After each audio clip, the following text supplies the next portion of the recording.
नमस्कार, मैं अंजना और आप देख रहे हैं खाकी वर्दी। आइए एक नजर डालते हैं आज की बड़ी खबर पर। सिद्धिविनायक मंदिर में चोरी के आरोपों पर अध्यक्ष सदा सरवणकर का जवाब, बोले हमने ही चोरी पकड़ी, फिर इस्तीफा क्यों दे।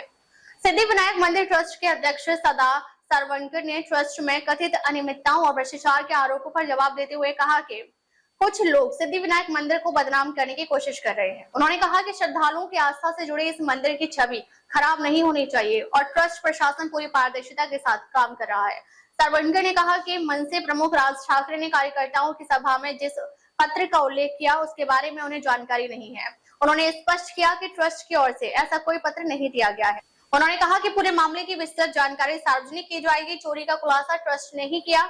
सदा सरवणकर ने बताया कि मंदिर में कुछ कर्मचारियों द्वारा चोरी की घटनाएं सामने आई थी, लेकिन इन्हें पकड़ने का काम ट्रस्ट प्रशासन ने ही किया।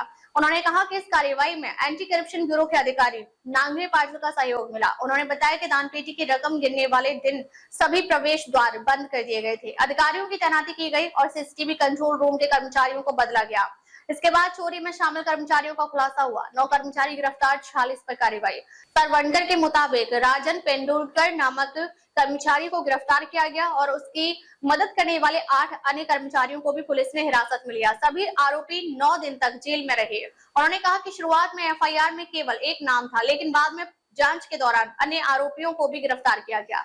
ट्रस्ट की शिकायत के बाद कुल 46 लोगों के खिलाफ कार्रवाई की गई, जबकि 9 कर्मचारियों को निलंबित किया गया।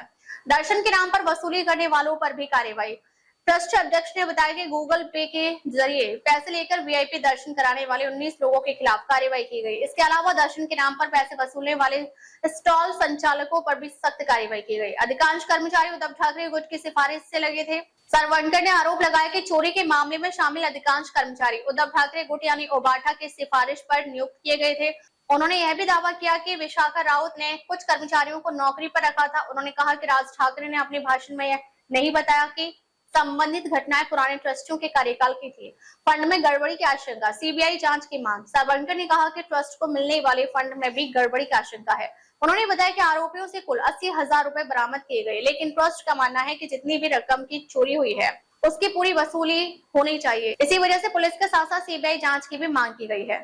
ऑडिट के बाद भ्रष्टाचार पर सख्ती। उन्होंने कहा कि ऑडिट के बाद ट्रस्ट ने 30 सुरक्षा कर्मचारियों की बैठक लेकर स्पष्ट निर्देश दिए कि मंदिर परिसर में किसी भी प्रकार का भ्रष्टाचार बर्दाश्त नहीं किया जाएगा। वरिष्ठ नेताओं ने भी ट्रस्ट से केवल यही अपेक्षा जताई है कि मंदिर का प्रशासन पूरी तरह पारदर्शी और स्वच्छ रहे। मरीजों की मदद के लिए बढ़ाई गई आर्थिक सहायता। सरवणकर ने बताया कि इस वर्ष ट्रस्ट ने जरूरतमंद मरीजों की सहायता के लिए 36 करोड़ रुपए दिए हैं, जबकि पहले यह राशि 20 करोड़ रुपए थी। उन्होंने कहा कि वर्ष 2022-23 में सफलता केवल 6 करोड़ रुपए थी, जिसे बाद में बढ़ाकर 14 करोड़ रुपए किया गया। उन्होंने कहा कि अगले वर्ष सिद्धिविनायक ट्रस्ट का बजट 250 करोड़ रुपए से अधिक होने की संभावना है। साथ ही सवाल उठाया कि जब ट्रस्ट ने खुद चोरी का खुलासा किया और दोषियों के खिलाफ कार्रवाई कराई, तो फिर ट्रस्ट के इस्तीफे की मांग क्यों की जा रही है। अंत में सदा सरवणकर ने दोहराया कि राज ठाकरे ने जिस पत्र का जिक्र किया उसके बारे में उन्हें कोई जानकारी नहीं है और ट्रस्ट की ओर से ऐसा कोई पत्र जारी नहीं किया गया। कार्रवाई की गई है, क्या क्या आपने कार्रवाई की अब तक? जो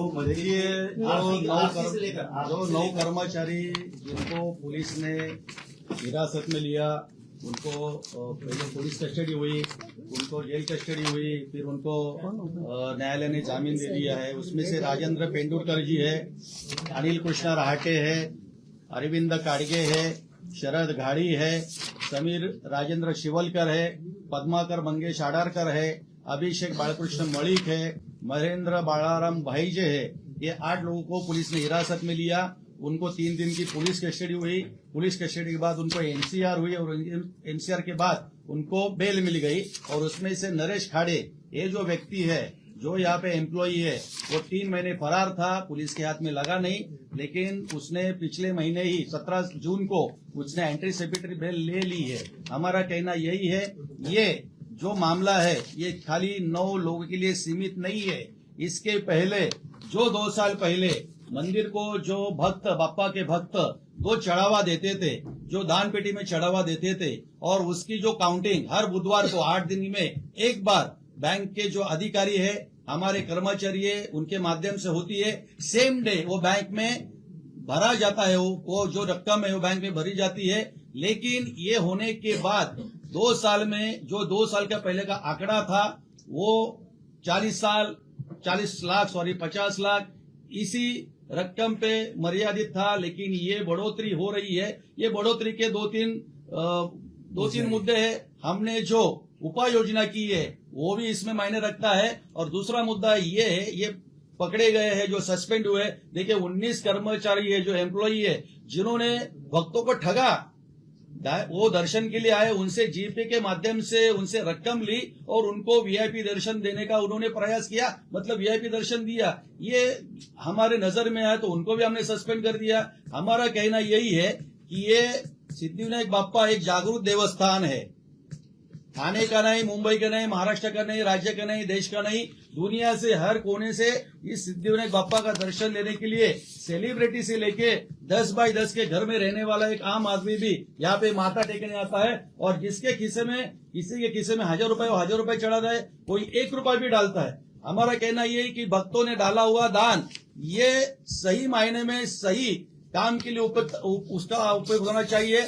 इसके माध्यम से हम आगे जा रहे हैं। हमने जो लेटर लिखा है ट्रस्टी बोर्ड ने, जो 8 ट्रस्टी यहाँ पे बैठे, हमारा यही कहना था कि हमने भी कुछ उपाय योजना 1.5 साल में की है, लेकिन उसके पहले क्या हुआ, मंदिर में जो चढ़ावा चढ़ता था भक्तों के माध्यम से वो पहला कम था, अभी कैसे बढ़ा, इसका ऑडिट होना चाहिए। यही इसीलिए हमने महाराष्ट्र का एंटी करप्शन डिपार्टमेंट को पत्र लिखा है कि इसकी सही मायने में इंक्वायरी होनी चाहिए कि पहला इतना कम क्यों था और ये ट्रस्ट बोर्ड आने के बाद क्यों बढ़ा है।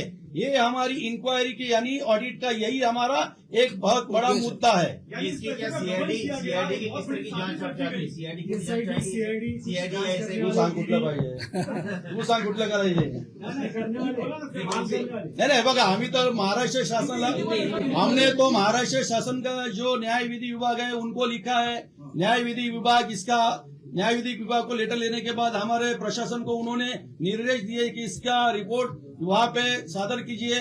ये न्याय विधि विभाग मतलब महाराष्ट्र शासन का ही है, तो महाराष्ट्र शासन का ये लेटर न्याय विभाग आदरणीय सीएम साहब के पास जाएगा, आदरणीय इसका रिपोर्ट डीसीएम साहब एकनाथ शिंदे साहब पास जाएगा, गृह मंत्रालय के पास जाएगा, और सरकार जैसे निर्देश देगी वैसे इंक्वायरी चालू हो जाएगी। मंत्री मंगल प्रभात लोढ़ा के हाथों jewel trades gems and jewellery show India यानी JTGJS 2026 के 22वें संस्करण का उद्घाटन किया गया। विकसित भारत के निर्माण में ज्वेलरी उद्योग का बड़ा उपयोग रहेगा। महाराष्ट्र खासकर मुंबई इस उद्योग का एक बड़ा केंद्र है और यहाँ का कारोबार भी काफी बड़ा है। देवेंद्र फडणवीस जी और मैं हमेशा यह सोचते हैं कि इस उद्योग की किस तरह मदद की जा सकती है। प्रधानमंत्री नरेंद्र मोदी जो भी इस क्षेत्र को हमेशा समर्थन देते हैं। आजादी के बाद लोगों को लगा था कि रामराज आ गया है। पहले एक एमएलए आता था तो लोग भाग के जाते थे, अब लोगों को बस में भर भर कर बुलाना पड़ता है और आ भी जाते हैं तो खाने को मिल गया, पैसा मिल गया, भागो यहाँ से। ये नौबत इसलिए आई है क्योंकि नेताओं ने 70 साल तक जो वह नहीं करने वाले थे वह भी वादे करते गए और करने के बाद भी वह वादे निभाए नहीं। राज ठाकरे सिद्धिविनायक मंदिर दान पेटी चोरी। महाराष्ट्र के मंत्री मंगल प्रभात लोढ़ा जी ने कहा कि सिद्धिविनायक मंदिर दान पेटी चोरी के मामले में कहा कि उसके बारे में इंक्वायरी शुरू हो गई है। जो भी सच होगा वह बाहर आ जाएगा। गुरु पूर्णिमा के दिन कोई बाहर से नमन करता है, उसमें कोई गलत नहीं है, उसमें मुझे कोई डिटेल पता नहीं है, लेकिन गौरी पूर्णिमा के दिन कोई उनको पूजता है तो यह उनकी परंपरा है। मंदिरामध्ये चोरीचे आरोप राज ठाकरे यांनी केले। इथे त्यामध्ये ऑलरेडी जे काही इन्व्हेस्टिगेशन करायचे असेल ते प्रक्रिया सुरू झाली है। ये सत्य है, ते बाहर पडते। दूध से उनके पैर जो है कुछ लोग धो रहे हैं, उसको लेके काफी विवाद हो इस तरह से। पहले हिंदी में, हाँ पहले हिंदी में। नहीं, अभी गुरु पूर्णिमा के दिन यदि कोई भाव से यदि कोई उनको नमन करता है, इसमें मैं कोई बहुत गलत नहीं समझता हूँ। और वो क्या ओकेजन था, क्या लोग थे, मुझे पूरी डिटेल पता नहीं है। और गुरु पूर्णिमा के दिन जिनको हम गुरु समझते हैं उनके पाँव छूने की भारत के अंदर पुरानी परंपरा है। जा रहा है कि कांग्रेस की इसी तरह की भूमिका है कि इसी तरह से मानसिकता है कांग्रेस वालों। मैं उस पर कुछ कमेंट नहीं करना चाहता। नहीं, हाँ, आज विकसित भारतमध्ये जेम एंड ज्वेलरीचं एक मोठा योगदान असेल आणि आज महाराष्ट्र मुंबईमध्ये त्यांचा फार मोठा एस्टॅब्लिशमेंट आहे, टर्नओव्हर आहे, एम्प्लॉयमेंट पण आहे। आता महाराष्ट्र सरकार माननीय देवेंद्र फडणवीसजी नेहमी त्यांचे कसं आपण मदत करू शकता यामध्ये त्यांचा भाव राहता। आणि माननीय नरेंद्रभाई मोदी ज्यावेळी गुजरातचे मुख्यमंत्री होते तिथपासून आज प्रधानमंत्रीपर्यंत त्याने मोठा जेएमएन ज्वेलरी मार्केट सुरतमध्ये उभा केला आणि ते जेएमएन ज्वेलरी मार्केटची एक्सपोर्ट कॅपॅसिटी जी आहे त्या ते नेहमी त्याने सपोर्ट करता. आज एक चांगली एक्झिबिशन इथे झाली. मी गोविंद वर्माजी, संजय शहाजी, संजय मेहराजी, सर्व आमचे जेएमएन ज्वेलरीचे मोठे लोक इथे आहे. त्यांना साधारण व्यापाऱ्याने कसा एक मोठी मार्केट मिळू शकता त्यासाठी एक चांगला प्रयत्न आहे. कामगारांसाठी काही मागणी होती यांची, ते कशा प्रकारे ओडिशातील सुवर्णग्राम ते मी त्याने उडीसामध्ये जे काही झालं ते मी बघून इथे नक्की प्रयत्न करू. आमच्याकडे पण लेबर फंड आहे, ते त्यांची माहिती सत्य आहे, पण कसा त्यामध्ये बसू शकता ते पण नक्की प्रयत्न करू. महाराष्ट्र के नांदेड़ शहर में चौंकाने वाली घटना। 10वीं कक्षा में पढ़ने वाले नाबालिगों के बीच मामूली बात को लेकर हुई लड़ाई। दोनों नाबालिगों ने 10वीं कक्षा में पढ़ने वाले पर सीधा हमला। पुलिस ने 2 नाबालिगों को लिया हिरासत में। दक्षिण नांदेड़ शहर में आज एक चौंकाने वाली घटना हुई। 10वीं क्लास में पढ़ने वाले स्टूडेंट्स के बीच मामूली बहस हो गई। पहली लड़ाई एसेजन इलाके में स्कूल कैंपस के बाहर हुई। वहां एक छात्र को 2 विरोधी छात्र स्कूल के पास मंदिर के पीछे ले गए। वहां मामूली सी बात को लेकर लड़ाई शुरू हो गई। इसके बाद इन दोनों छात्र ने सीधे अपने बैग से चाकू निकाला और एक छात्र की गर्दन और पेट पर मार दिया। इससे वह घायल हो गया। पुलिस ने घायल छात्र को तुरंत इलाज के लिए सरकारी अस्पताल में भर्ती कराया और उसकी हालत स्थिर बताई जा रही है। पुलिस ने दोनों नाबालिगों को कस्टडी में ले लिया है। इस मामले में नांदेड़ ग्रामीण पुलिस थाना में केस दर्ज किया गया है। इस घटना से पेरेंट्स में दहशत फैल गई है। आगे की जांच ग्रामीण पुलिस स्टेशन के पुलिस निरीक्षक ओमकांत चिंचोलकर कर रहे हैं। ने जो 10वीं क्लास के छात्रा को चाकू खोस के मारा मारा। इसमें जो विक्टिम है और जो एक्यूज है तीनों ही एक ही 10वीं क्लास के विद्यार्थी हैं और एक ही सेक्शन में पढ़ते थे। इनका आपस में जो बच्चों के बीच झगड़ा होता है उस तरह के झगड़े में 2 विद्यार्थियों ने मिलकर तीसरे विद्यार्थी को चाकू मारा है। जो विक्टिम है उसकी कंडीशन स्टेबल है और दोनों जो आरोपी हैं उनको हमने कस्टडी में ले लिया है ऑलरेडी और इसमें एफआईआर रजिस्टर हो गई है। तो क्या वजह इसमें ऐसा दिखने आ रहा है कि वजह तो उनकी आपस में जो बच्चे नादानी में झगड़ा करते हैं वही है, लेकिन सोशल मीडिया के ऊपर और जो वायलेंस और ये सब चीजें बच्चे आजकल देख रहे हैं वो सब का इफेक्ट थोड़ा देखने को आ रहा है।